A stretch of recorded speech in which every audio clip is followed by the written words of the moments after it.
So what's the deal with Argus? Okay, so the deal with Argus is Argus was the end boss of Legion, a Titan soul that was imprisoned. Those must be the spheres. Try pushing them into place. Was imprisoned, enslaved by Sargeras. And even back then there was tomfoolery going on, because they kind of had dialogue suggesting that Argus was the reason that demons were rebirthing, so that's the reason why the demons were immortal. Except that went completely against why Sargeras became Sargeras to begin with, and why he imprisoned the demons rather than kill them. So instead, we kind of just accepted like Argus maybe sped up the process. We tried to make sense of it even back then.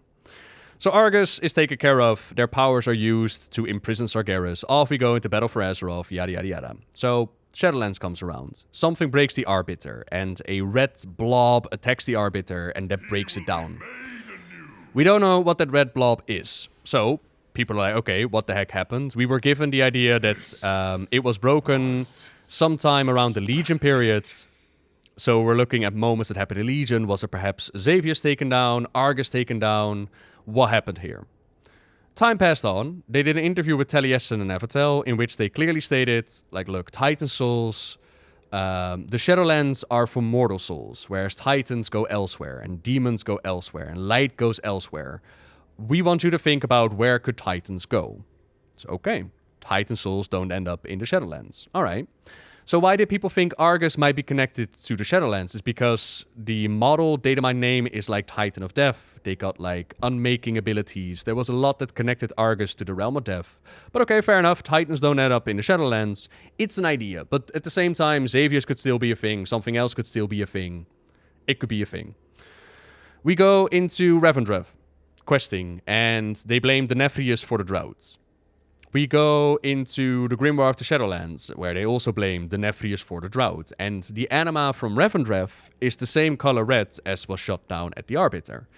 So then was the idea, well, maybe the Nephrius is responsible for it. Maybe, like, there's Kil'thas there that they powered up as a weapon. Maybe that's what caused it. Could be a thing as well. So now we're going to find out, like, it was actually the soul of Argus. Does it matter at this point? Not really. Why did the soul of Argus break the Arbiter? Well, one reason would be that Argus has undergone extreme torment, and the Arbiter, as they judge souls, they see like their life.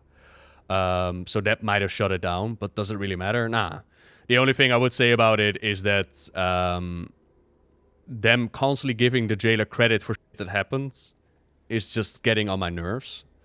But that's personal taste. Like, I've gotten to the point where every time they start telling me that the jailer did something, I just put it in a little corner of, you told me that the jailer did something.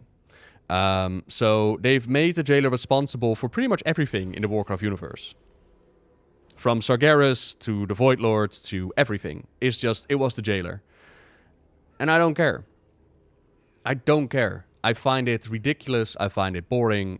There were already background stories to that. Yeah.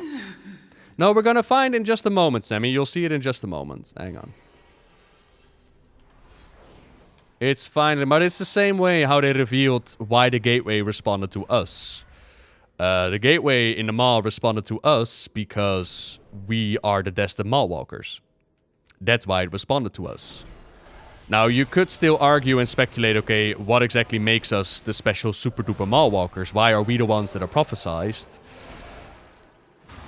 But the connection to Azeroth is hard-made, because new players don't deal with the Heart of Azeroth. The other characters that were there also have an extremely strong connection to Azeroth. So why exactly are we the super-duper Mawwalkers? Well, because the first one said so.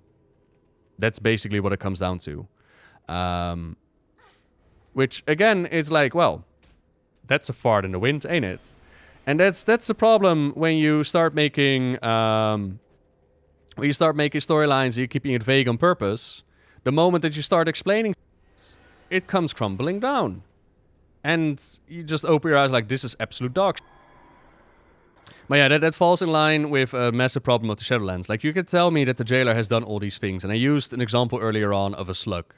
I could tell you that a slug is responsible for corrupting Sargeras. And is responsible for creating the Titans and the Void Lords.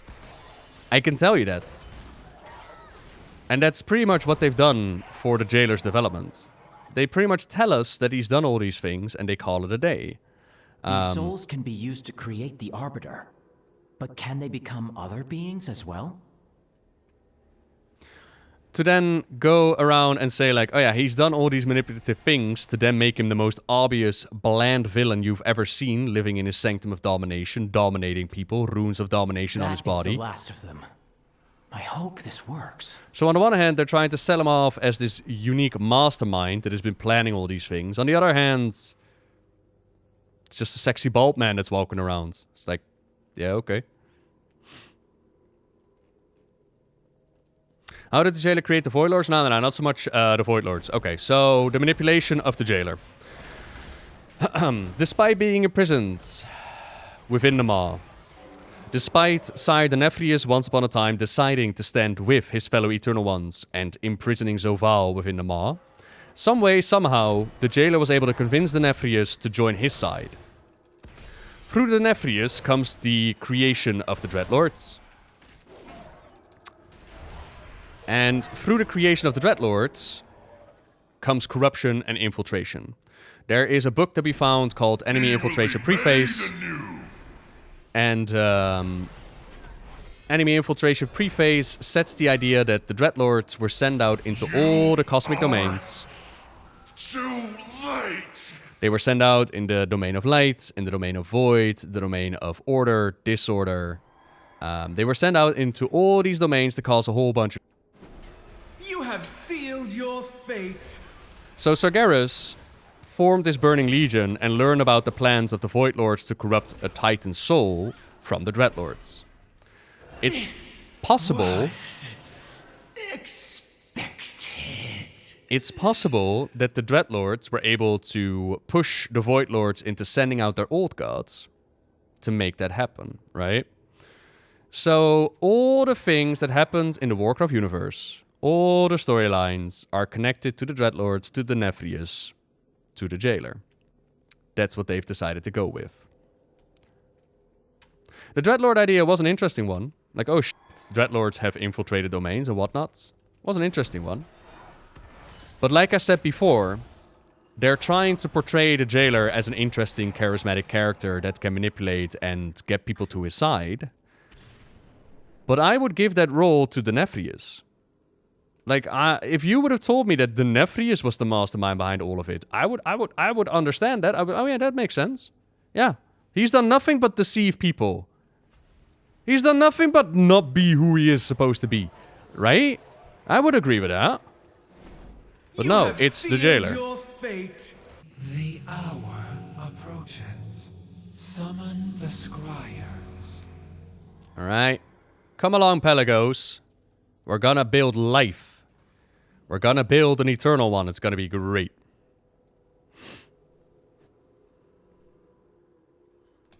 I'm so close to understanding. Oh, we shall soon witness the purpose of these sacred halls. I can scarcely believe it. Woo!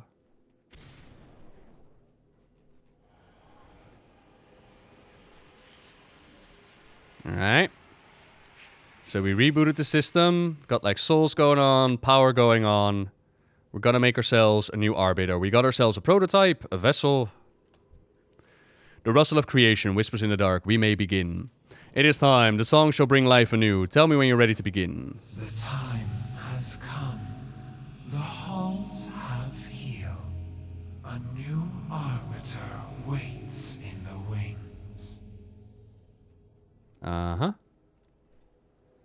Let's begin. The chorus assembles. The vessel awaits. Your voice must join them. It's a lot of voices. Pelagos, you want to comment? I am here for you. When we stand together, none may stand against us. Clea, you want to comment?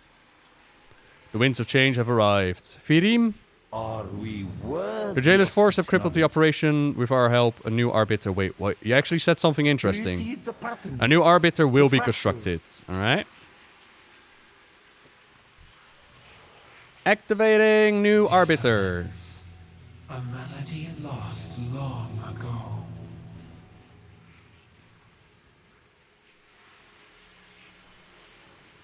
Something is interfering with the ritual. My Long god. have we awaited this moment. The Banished One's gambit made manifest. A world soul twisted by death. A maul with which to crush the Arbiter. And now, it shall take this vessel. Argus will be eternal.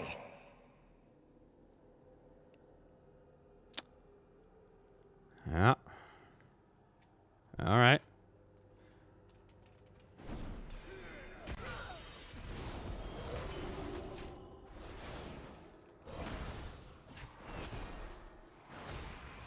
Argus draws energy from that soul conduit. Mawwalker, you must destroy it.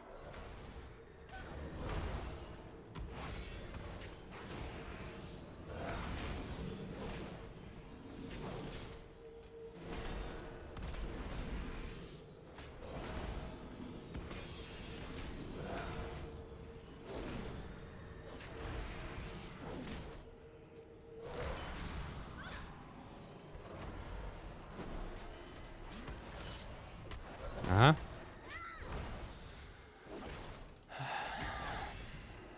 Are you at least gonna drop your red scepter? Anybody want to join in on this? Or I'm just gonna do it on my own? Again, Mawwalker, destroy the conduit. Uh-huh. Now, of course, PTR will be PTR. I'm sure he'll get some awesome voice lines, like pain, suffering, everything will be unmade. This was his plan all along. You were fools for not seeing it. You know, I'm sure he'll get some voice files. He's gonna unmake us now. Oh, no. Another soul conduit. It's still not 100% sure if he broke the Arbiter. I'll get to that in just a moment. I just realized that. It's still not 100% sure. They could be talking about the Arbiter that we tried to make right now, right?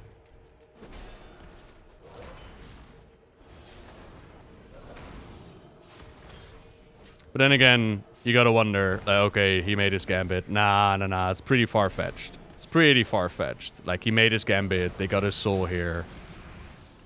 I really think that this is what they're going with. Argus destroyed the Arbiter. Part of the plan all along. The soul